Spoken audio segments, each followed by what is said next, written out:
It is a warplane light years ahead in its design. A supersonic killing machine built to become the stealth fighter of the 21st century. Packing a deadly array of state-of-the-art missile systems, it excels at both close-in dogfighting and precision strike ground attacks. Invisible to enemy radar, it can intercept and strike any target without warning. America's newest superweapon, the FA-22 Raptor, next on Modern Marvels.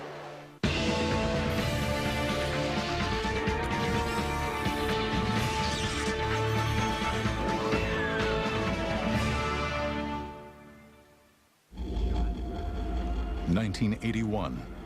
In his first press conference as President of the United States, Ronald Wilson Reagan offered a deal to the Soviet leader Leonid Brezhnev. If Soviet SS-20 missiles aimed at Western Europe were removed, America would not deploy its Pershing II cruise missiles to counter the threat. Throughout the 1960s and 70s, the Soviets developed different missiles to attack in different altitude bands. You couldn't fly under the missile threat. You couldn't fly over the missile threat. You had to deal with the missile threat. One way to do that is to make suppression of enemy air defense, that is destroying the missile sites and the radars, the most important mission for the Air Force. By the 1970s, air dominance had re-emerged as a top priority, and the U.S. Air Force committed to building its first pure air superiority fighter, an aircraft that would eventually become the F-15 Eagle. But just as F-15s became operational in 1978, alarming new evidence suggested that the new fighter's superiority might only be temporary. U.S. reconnaissance satellites passing over a Soviet flight test center north of Moscow discovered new Soviet fighters being tested. One was the agile fighter, the Mikoyan MiG-29. But the other came as a huge shock to Western analysts. It was bigger than the F-15 and far bigger than any previous Soviet-built fighter, the Sukhoi T-10 prototype. At that time, the Soviet Union initiated some very aggressive programs to come up with counters. And both Mikoyan and Sukhoi, both those design bureaus, initiated new aircraft development efforts. And it appeared that they were on a track that would field some very advanced fighters. If the MiG-29 had concerned the American military establishment, the existence of the Sukhoi T-10 set alarm bells ringing. These are very good aircraft. They're aircraft that play in the same league as some of the top NATO aircraft, like Phantom, and ultimately like F-15. The goal is world peace. Just weeks into his first term, America's 40th president increased U.S. defense spending by $32.5 billion and began the rearmament of the United States on a colossal scale. In 1981, the Cold War was getting very warm.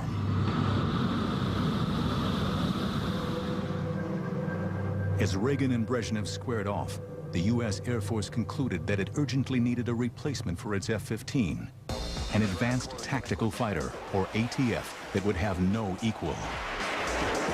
As American planners start to develop the concept of air-land battle to fight World War III, the U.S. Air Force starts to think about the kind of equipment it wants to have when it comes time to fight the war.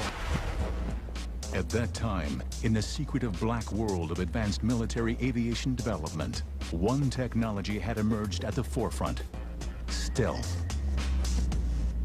During that period, the late 1970s, of course, in what we call the black world, in the world of secret programs, there was a great effort going on to come up with counters to these new Soviet weapon systems that could enable us to knock out their SAM system. And that, of course, led to the development of the F-117. Analysis of air-to-air combat in Vietnam, called the Red Baron Study, had kick-started the race for stealth.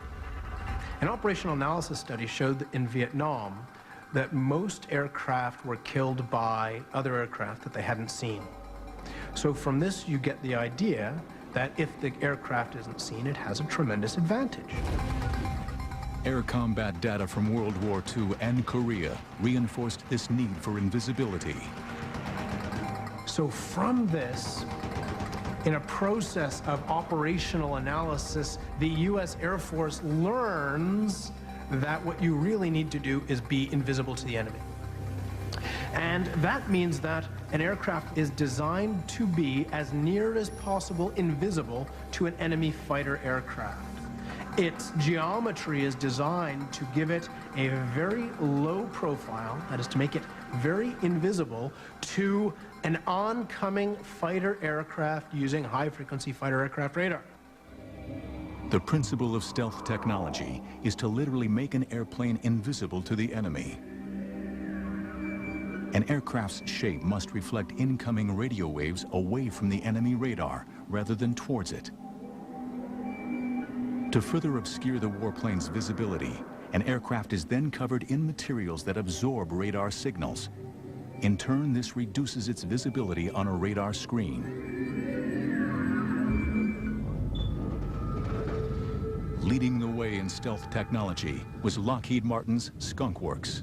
In the late 1970s, stealth wasn't widely known outside of a few companies. The ability to integrate stealth technology, shaping for stealth, and the materials was really only well known in two companies. It was Lockheed and Northrop. In 1977, amid unprecedented security, Lockheed flew a prototype of the world's first stealth fighter. And by the 1980s, during Operation Just Cause, its F-117 helped to destroy General Noriega's regime in Panama.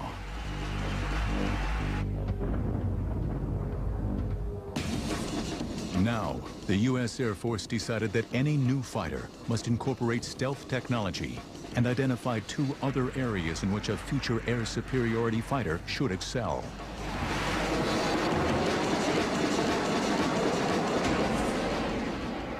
Well, at that stage of the game, it was clear that the Air Force wanted a stealthy fighter. It was also clear that they wanted an airplane that would supercruise, in other words, run supersonically without lighting off the afterburners. And they didn't want to sacrifice any of the classic fighter maneuverability. So they wanted a fighter that, besides all the new technology, would maneuver as well or better than the F-15. In October 1982, representatives from aircraft manufacturers met with the U.S. Air Force and began to identify the specific must-haves for the new fighter. It must be a supersonic cruise aircraft with a combat radius of 700 to 900 miles, with reduced observables if possible. The aircraft would have to be able to operate on a 2,000-foot runway and must be easier to maintain than an F-15. The challenge was issued. Now it was up to the finest aviation manufacturers in the world to respond. The Advanced Tactical Fighter program was about to begin, and the Raptor, America's fifth-generation fighter, was about to be hatched.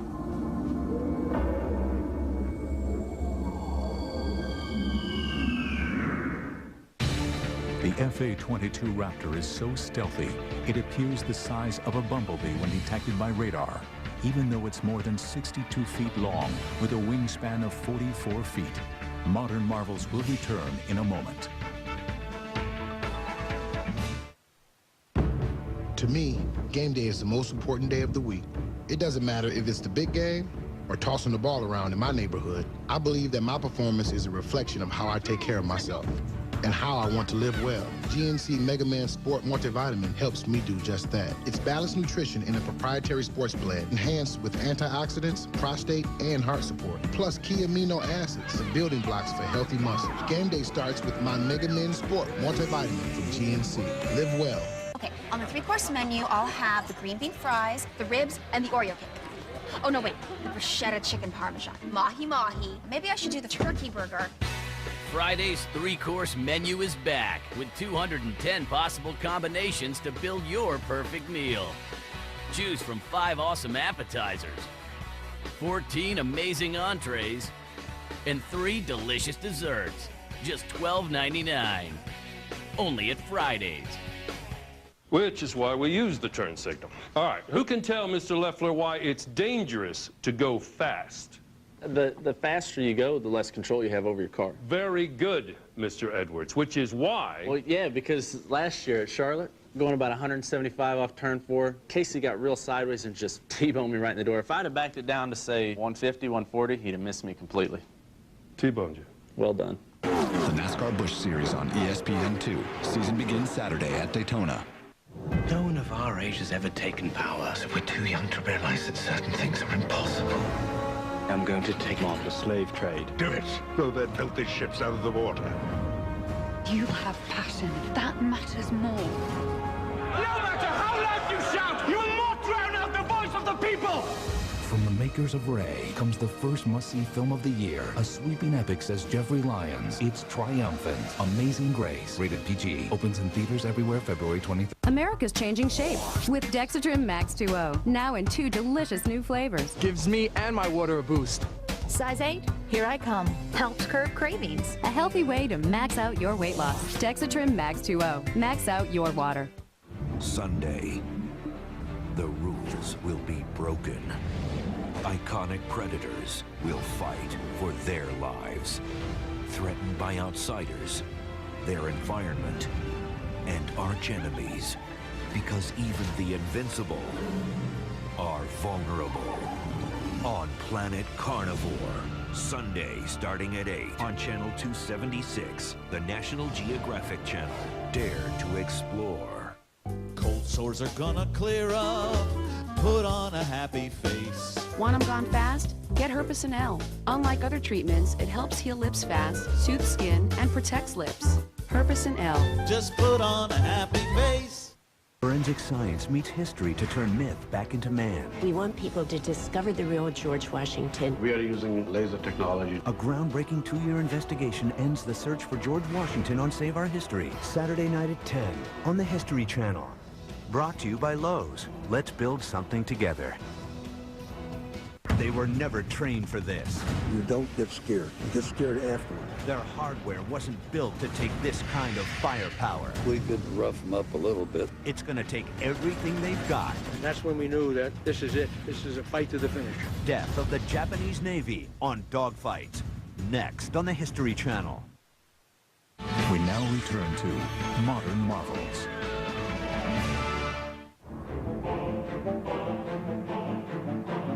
By 1983, U.S.-Soviet relations had reached a new low. Following Leonid Brezhnev's death, the Politburo, now controlled by ex-KGB boss Yuri Andropov, was labeled by Reagan as the focus of evil in the modern world. Continuing his policy of rearmament, Reagan announced plans for the Strategic Defense Initiative, better known as Star Wars. Moscow reacted furiously. Попытки Вашингтона оправдать эти наращивания, которые американцы якобы должны наверстывать, это и мыслители. That August, when Korean Airlines Flight 007, on its way to Seoul from New York, strayed several hundred miles off course into Soviet airspace, Russia acted. A fighter was sent up, and the civilian airliner with 269 people on board was shot down.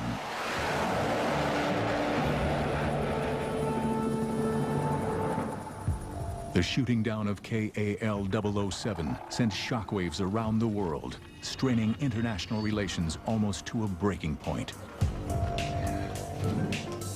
What can we think of a regime that so broadly trumpets its vision of peace and global disarmament, and yet so callously and quickly commits a terrorist act to sacrifice the lives of innocent human beings?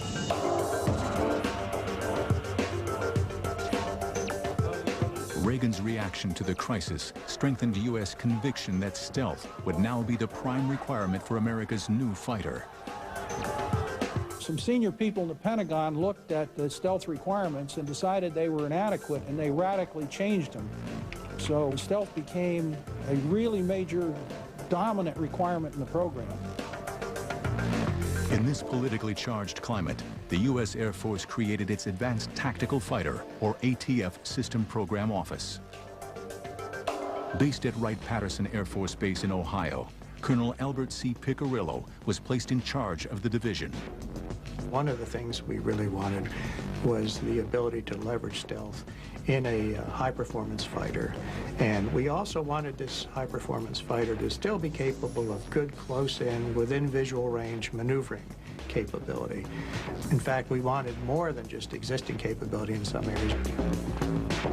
Manufacturers were invited to submit concepts for an aircraft with an operational radius of 800 miles, enough to allow it to operate over the entire central region of Europe from bases in central England. It should have low observable characteristics and be able to cruise at Mach 1.5 for an astonishing 600 miles. We weren't building an airplane for the 1990s, although that was what we were trying to do. We were really building a fighter for the 21st century that could take on all of the advanced threats that the Soviet Union was likely to throw at us. All of the teams had their work cut out for them, but on top of this, the military added another complicating factor. At the end of the concept demonstration phase, the decision was made by the Air Force to launch a demonstration validation phase of the program that would involve building 2 flight demonstrators, YF-type airplanes, that would then be evaluated. They didn't have to have full armament, they didn't have to have avionics, they didn't have to have stealth coatings, but essentially they were going to go out and show us what you can do. But building prototype aircraft was expensive, and no one manufacturer could afford it on their own. They all know that they must invest so much money in developing that if they don't get the contract, they're going to be so out of pocket, it's going to hurt the company badly. Each manufacturer would submit a design for the demonstration valuation, or DEM-VAL competition, but agreed that the winning company would be the prime contractor and its partners subcontracted to produce major components. Everybody's investment will be at least partly repaid because everybody gets a piece of the action. 7 designs for the Air Force competition were submitted for final evaluation. All of the 7 contractors came in with designs that were very feasible, and that could have been built. The question was, which were the best, and then how did we determine that they really were good enough? 2 manufacturers with strong experience in stealth technology, Northrop Grumman with its B-2, and Lockheed Martin with its F-117 led the way. Northrop's Advanced Tactical Fighter, or ATF design, was for an alien-looking aircraft with diamond platform wings and huge V-tails. It was a design that stressed speed and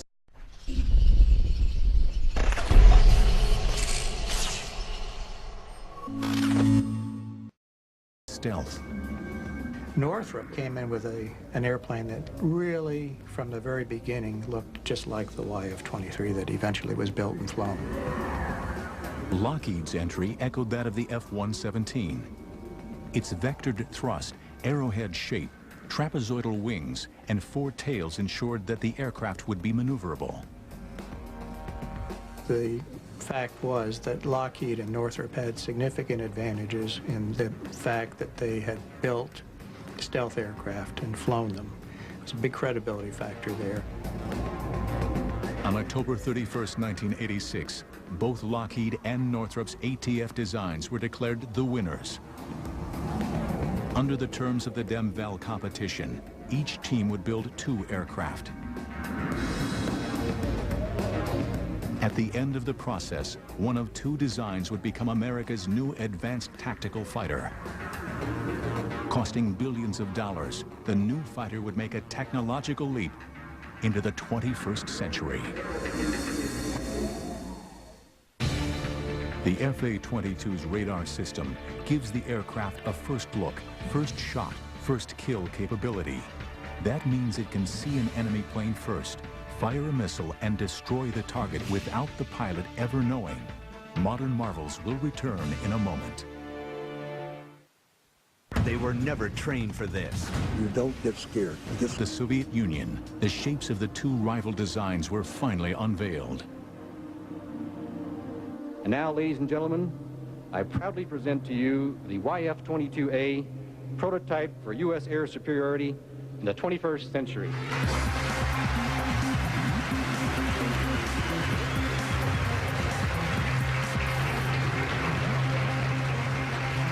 On behalf of the entire team, I am honored to present the YF-23.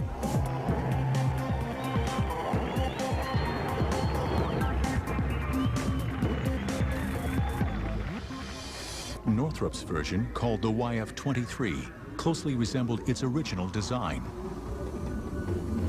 Well, it was a most unusual looking aircraft, very futuristic. It had twin V-tails as opposed to what we call a cruciform, twin verticals and twin horizontals. It had a large trapezoidal wing, and it had a very slender shape when looked at from the edge-on view. In contrast, Lockheed's design, called the YF-22, seemed surprisingly conventional, with 4 tail surfaces, vectored thrust, a broad, solid body, and a conventional wing.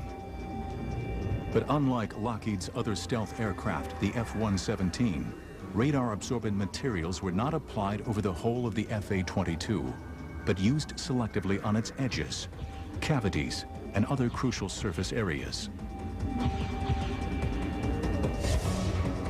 You walk around the airplane, everywhere you look, what you see is something that's designed to do the job in the most efficient and effective way, and no wasted space, no wasted capability. It's truly an airplane that's intended and has been optimized for its job. The F-22 carries its weapons internally. 4 weapons bays are hidden in the central mid-body section. 6 missiles can be carried in the ventral bays, which are covered with bifold doors. The side bays will each hold 1 Sidewinder missile carried on a trapeze launcher. The mid-body section also houses the fighter's landing gear and complex inlet ducts. Right from day one on the F-22, we decided to put S-shaped inlet ducts on it. So the airplane is built with S-shaped inlet ducts so that there's no way a radar is ever seeing the forward face of the jet engine. Attached to the mid-body is the forebody, which accommodates the cockpit and advanced avionics. Both the YF-23 and the YF-22 are impressive-looking machines, but their performance still needs to be tested. The most crucial stage of the competition is still to come, the flight testing.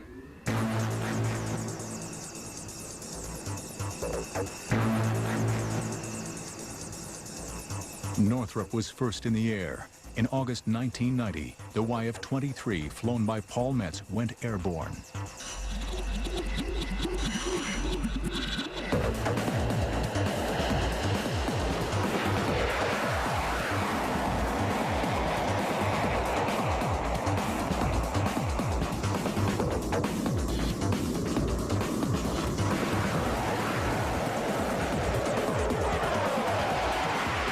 The test was a huge success. But Lockheed was quick to respond, and on September the 29th, at Edwards Air Force Base in California, Chief Test Pilot Dave Ferguson prepared the Raptor for its maiden flight.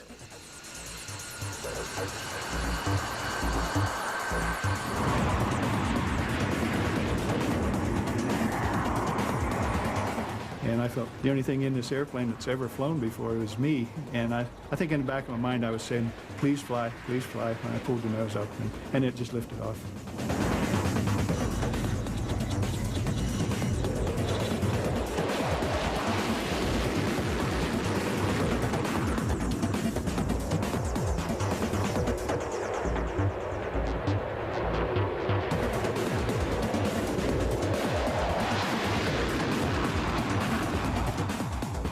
I was fully aware we had a wonderful flying airplane, and The handling qualities in the takeoff and landing, or power approach as we call it, were just absolutely superb.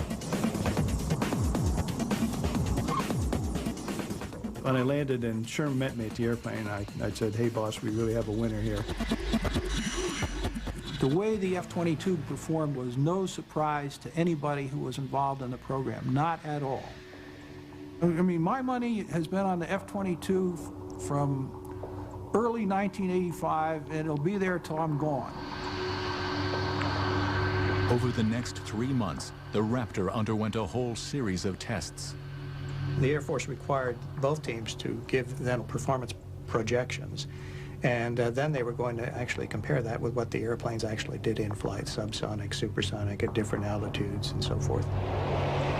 The winner of this stage would earn a contract for 650 aircraft.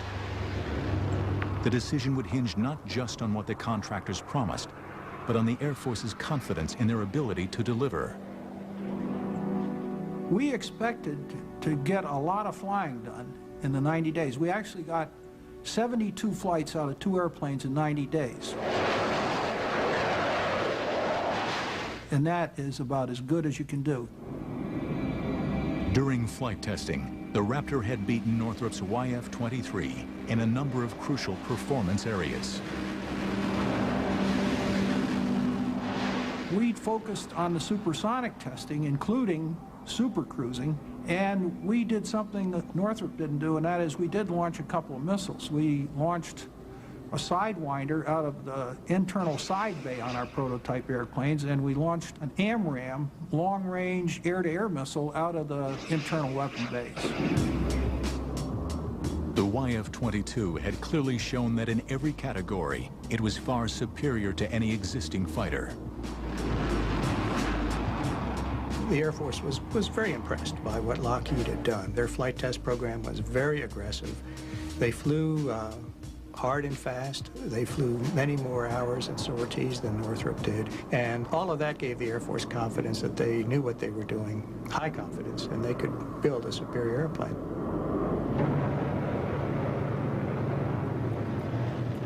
But it would be events in 1991 that would carve out the Raptor's future.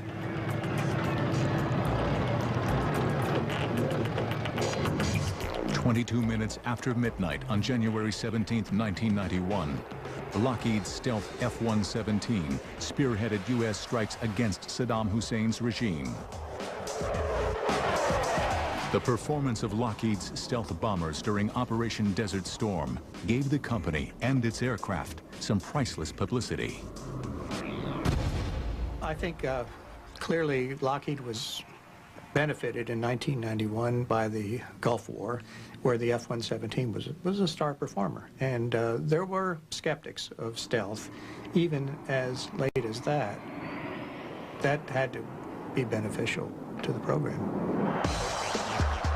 But another aircraft also emerged from the Gulf War with a glowing reputation.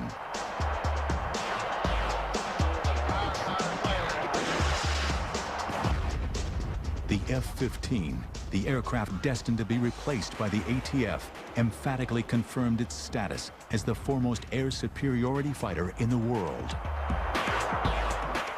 Now, it appeared that the need for an advanced stealthy fighter, the F-22, might be totally unfounded. See, it's not like the F-15 wasn't any good. It's a good aircraft. It's still a good aircraft. It will be a good aircraft for years to come. You could even just tool up the factory and keep building new F-15s. Why not? Hey, I'm gonna bring him up now. But not everyone agrees. The big weakness in their argument is they are making a statement about world conditions today and what the threats are today. The real issue is what capability you want for 2025 or 2030. The people who say you don't need this, they think the world is not going to change in the next 20 years. And that is a hell of an assertion. By April 1991, bogged down by the F-15 debate, the U.S. Air Force prepared to announce the winner of the Advanced Tactical Fighter contract. But would the Raptor emerge from the controversy unscathed?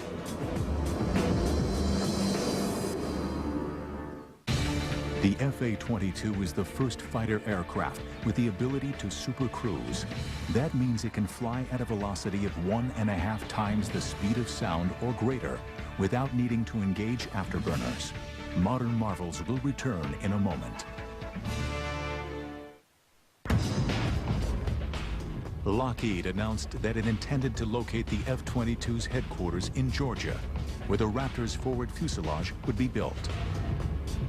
General Dynamics would build the F-22's mid-body section in Fort Worth, Texas, and Boeing would manufacture the wings and tail in Seattle, Washington.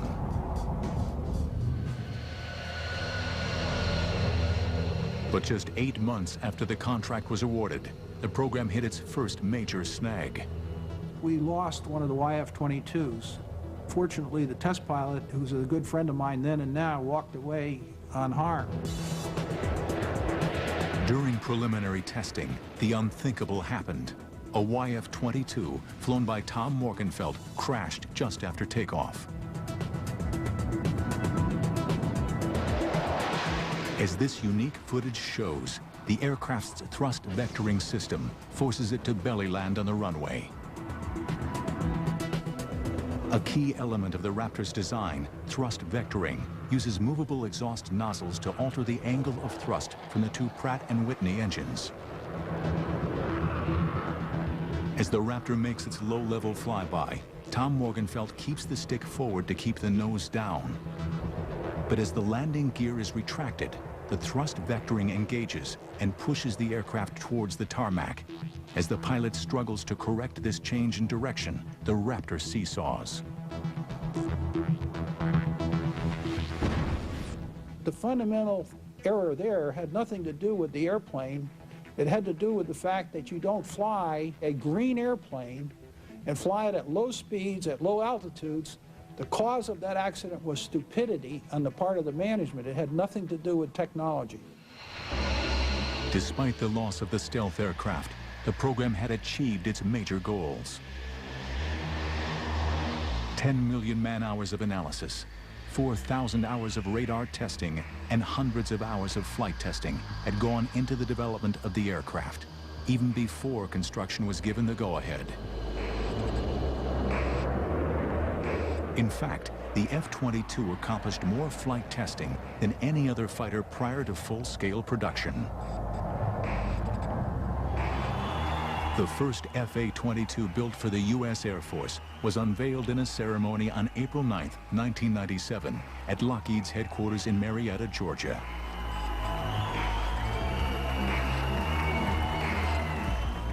Now Air Force pilots would get the opportunity to check out the new aircraft for themselves.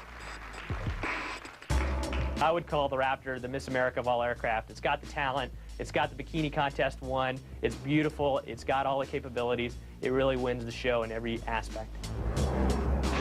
The airplane is eye-watering. It does everything the pilot asks of it, and it is very good at what it does. First flown by the Air Force in 1997, pilots at Edwards Air Force Base have exceeded 2,000 flight test hours in more than 900 missions.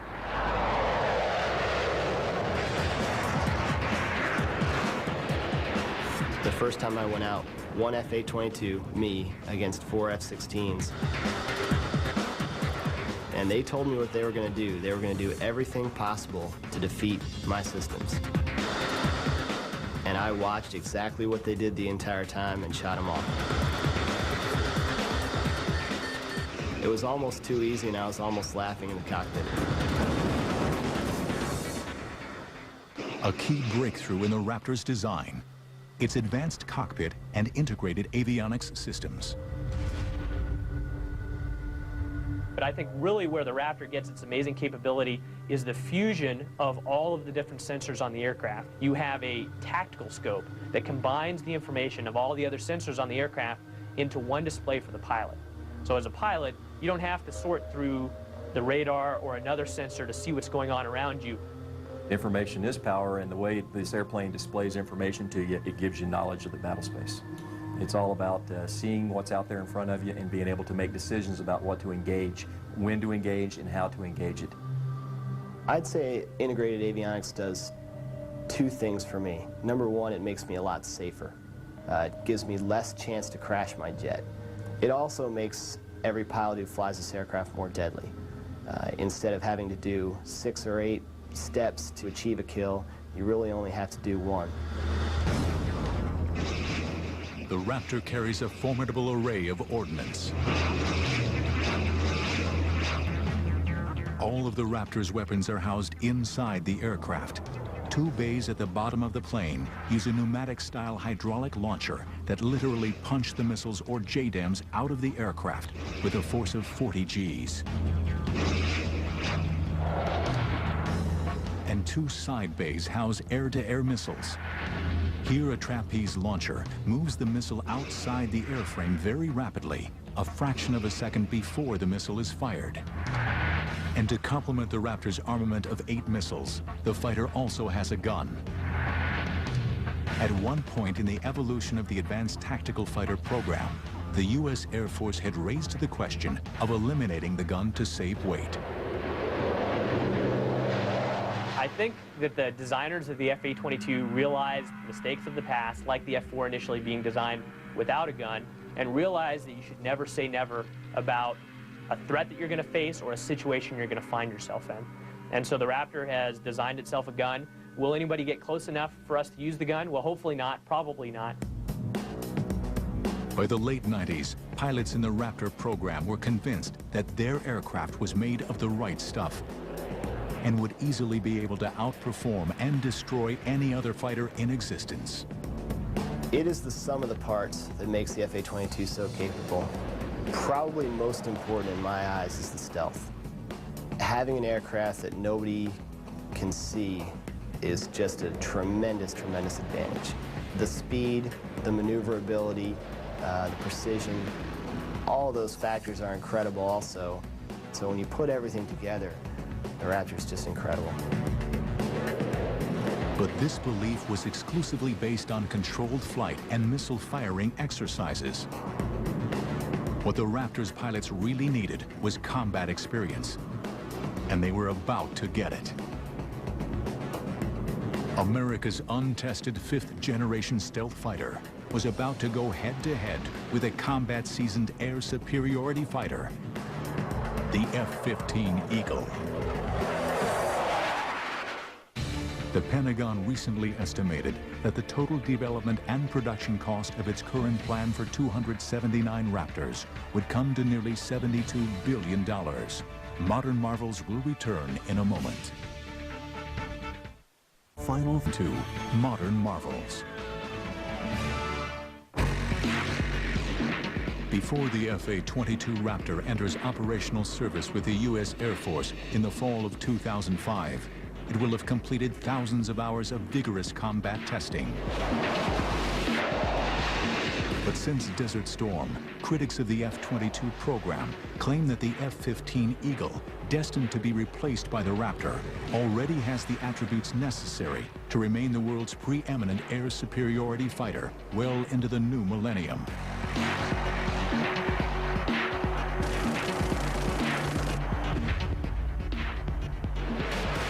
It is a view dismissed by the U.S. Air Force. If you look at the F-15 and the F-18 and compare it with existing fighters that are sold around the world today, you'll find that today we're almost at parity. If we ever run up against an enemy that has the ability in terms of the air crew to use those enemy fighters, we will have a tough time with the current generation. The F-15 is a great aircraft, and in air-to-air it is outstanding. However, with the production of new fighters that are being produced today and also some surface-to-air threats, there are situations in the F-15 that would make me nervous.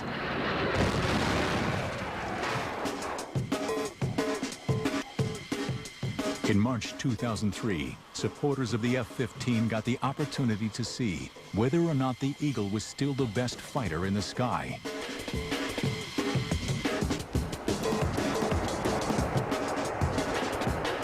5 F-15s would go head-to-head with a single Raptor. Although no missiles would be used during the exercise, the sorties would closely resemble actual combat. No mercy would be given by either side. This was a kill or be killed exercise.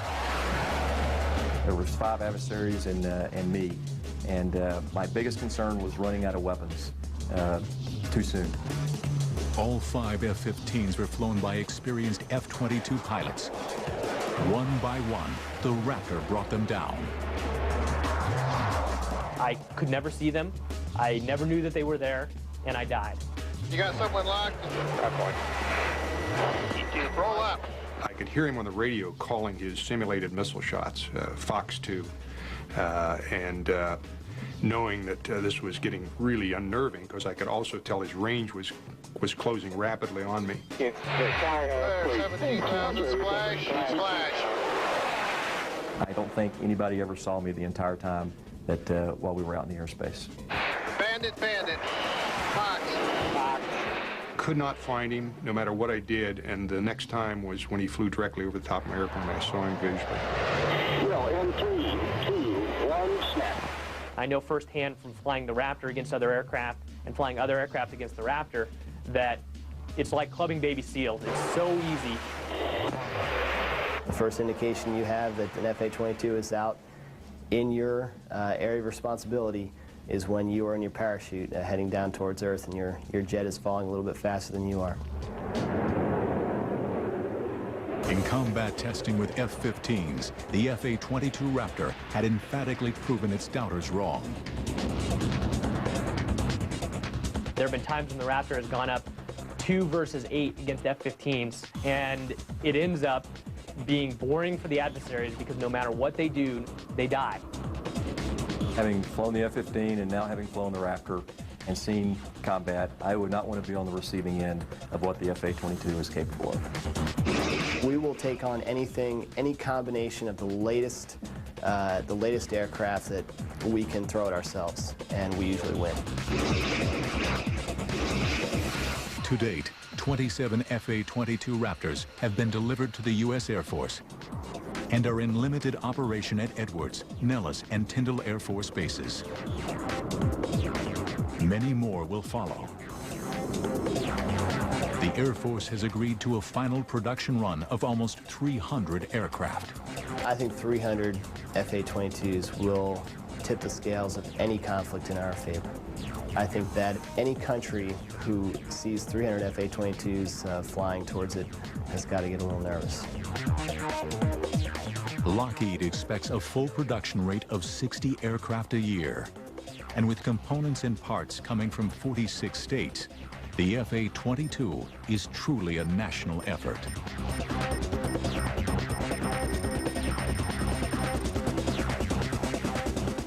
Costing a massive $93 million each, the Raptor is certainly the world's most expensive fighter aircraft. But for many, it is money well spent. Yeah, this is something special. This is not like an F-15 on steroids or an F-16 on steroids. This is the real thing with a leap of technology that's orders of magnitude better than what we have now. The interesting thing about the F-22, though, is it is a fixed volume with an infinitely increasing ability in terms of its computer capabilities. If you think about the airplane, it has fixed holes in the sides of the fuselage where computers sit today. In the future, there will be more computer capacity that requires less power going in that same physical hole. So the F-A-22, over the course of its life, will only become a more and more flexible and more potent machine as computer capacity increases. America's F-A-22 Raptor was created out of the Cold War fear that Russian-made fighters would sweep aside the F-15. But the world has changed since the frigid days of the Cold War. The Soviet Union no longer exists, and the F-15 has more than earned the fear and respect it commands as the current frontline fighter for the U.S. Air Force. But the Raptor, Lockheed's F-A-22, looks set to carry U.S. Air Force doctrine well into the 21st century. I'd be terrified to go into the arena with something like that. I really would.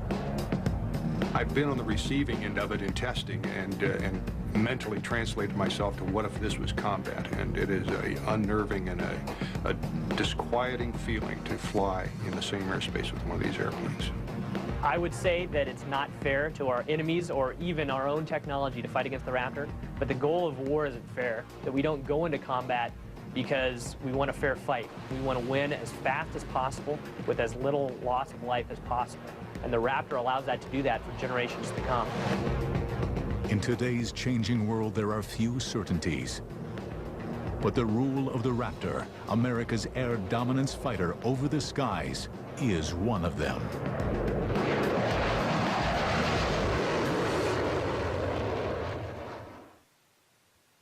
It's lopsided battles in naval history. On one side, the Yamato, the world's biggest battleship. On the other side, America's Taffy 3. Not the world's biggest battleship. But don't place your bets yet, because the outcome is quite unexpected. Death of the Japanese Navy on dogfights. Next, on the History Channel.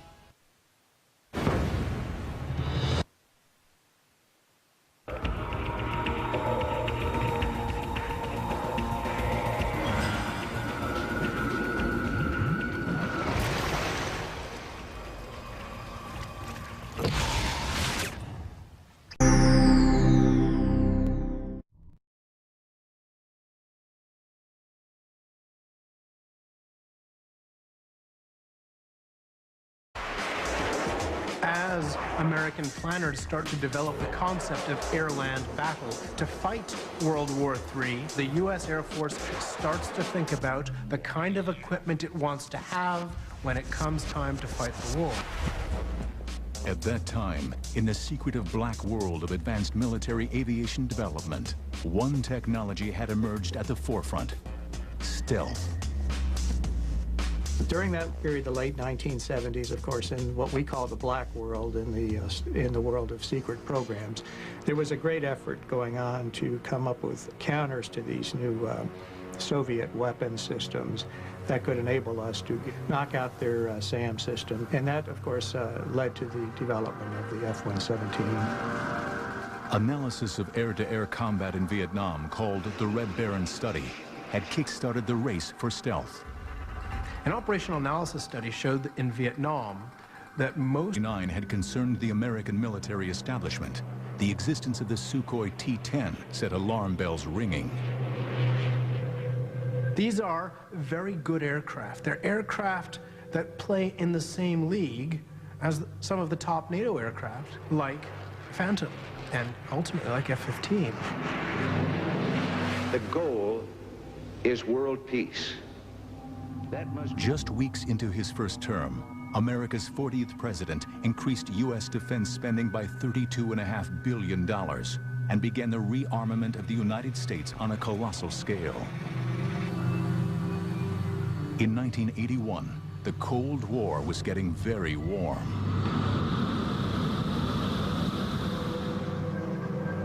As Reagan and Brezhnev squared off, the U.S. Air Force concluded that it urgently needed a replacement for its F-15, an advanced tactical fighter, or ATF, that would have no equal. If Soviet SS-20 missiles aimed at Western Europe were removed, America would not deploy its Pershing II cruise missiles to counter the threat. Throughout the 1960s and 70s, the Soviets developed different missiles to attack in different altitude bands. You couldn't fly under the missile threat. You couldn't fly over the missile threat. You had to deal with the missile threat. One way to do that is to make suppression of enemy air defense, that is, destroying the missile sites and the radars, the most important mission for the Air Force. By the 1970s, air dominance had re-emerged as a top priority, and the U.S. Air Force committed to building its first pure air superiority fighter, an aircraft that would eventually become the F-15 Eagle.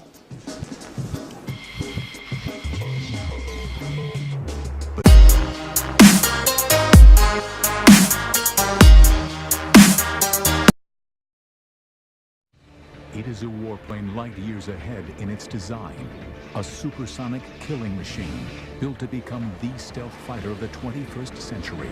Packing a deadly array of state-of-the-art missile systems, it excels at both close-in dogfighting and precision strike ground attacks. Invisible to enemy radar, it can intercept and strike any target without warning. America's newest super weapon, the FA-22 Raptor, next on Modern Marvels.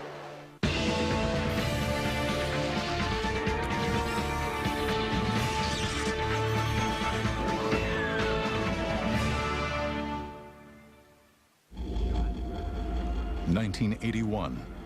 In his first press conference as President of the United States, Ronald Wilson Reagan offered a deal to the Soviet leader Leonid Brezhnev. But just as F-15s became operational in 1978, alarming new evidence suggested that the new fighter's superiority might only be temporary.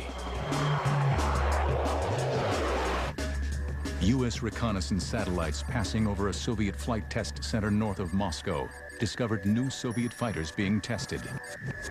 One was the agile fighter, the Mikoyan MiG-29. But the other came as a huge shock to Western analysts. It was bigger than the F-15 and far bigger than any previous Soviet-built fighter, the Sukhoi T-10 prototype. At that time, the Soviet Union initiated some very aggressive programs to come up with counters. And both Mikoyan and Sukhoi, both those design bureaus, initiated new aircraft development efforts. And it appeared that they were on a track that would field some very advanced fighters. If the MiG-29